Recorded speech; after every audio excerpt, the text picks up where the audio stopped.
Le 26 novembre, après une courageuse manœuvre de contournement, les troupes du front biélorusse prirent Gomel.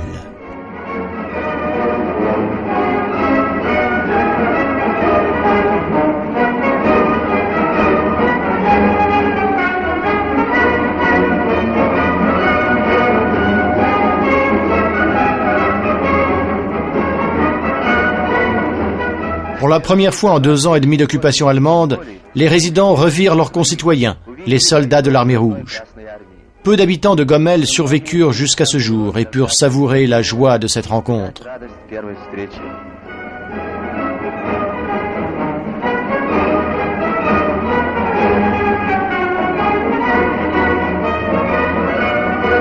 À ce moment, les rues centrales, minées par les Allemands, étaient vides.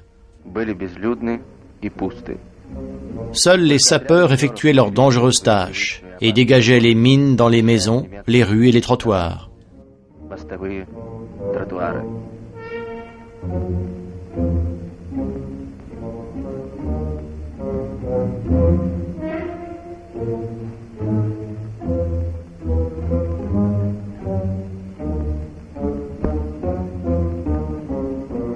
Une grosse mine fut trouvée et désamorcée au sous-sol de la maison des spécialistes. Voici son mécanisme. Elle était réglée pour exploser au bout de 14 jours. Les Allemands avaient imposé leur présence à Gomel pendant 27 longs et terribles mois. La ville en souffrit beaucoup. Voilà ce que les envahisseurs ont fait de cette ville en plein essor.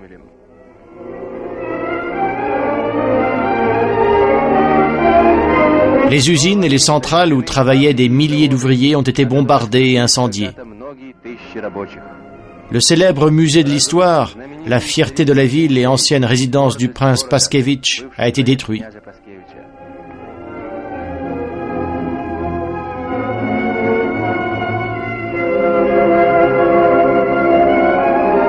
Les Allemands ont défiguré le parc du palais avec les centaines de tombes de leurs officiers et soldats.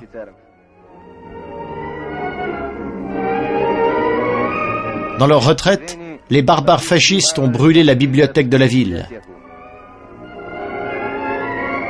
Ce bâtiment était une prison allemande.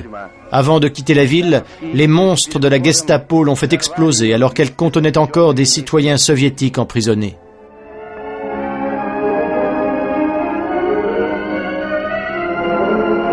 De nombreux quartiers étaient des zones interdites.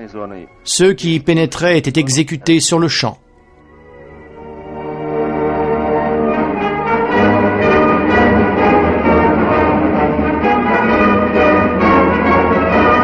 Le jour de la libération de Gomel fut le jour de sa renaissance.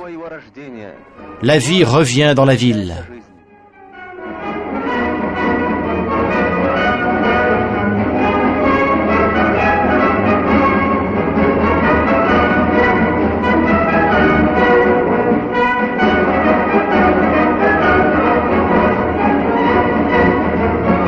Les libérateurs.